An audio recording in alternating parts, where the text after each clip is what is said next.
Labprāt aizraujamies ar makšķerēšanu, lai uzzinātu visus sīkumus, iesaku izlasīt šo grāmatu. Un tie, kuri vēl neprot pavisam labi makšķerēt, iesaku ļoti izlasīt šo grāmatu. Man patīk folklora, man patīk dziedāt un dejot. Iesaku jums izlasīt šo grāmatu, jo tur ir ļoti daudz tautas dziesmu.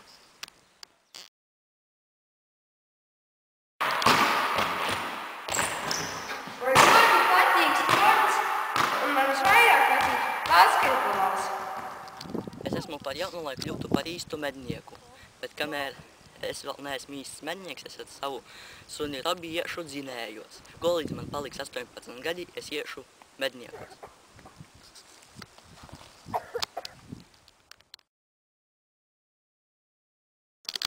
Mans vaļas prieks ir zīmēšana. Es mācos balvu mākslas skolā un iegūstu ļoti daudz informācijas. Arī mūsu skolā no skolotājas Jolantas Dundeļietes es iegūstu informāciju.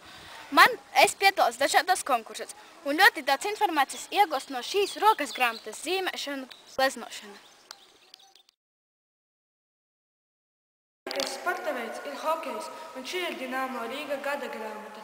Šeit ir ļoti daudz uzzināt par hokeju. Mans mīļākais vaļas prieks ir lasīt grāmatas.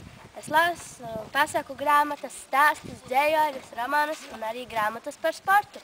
Lasi arī tu, tās ir ļoti interesantas.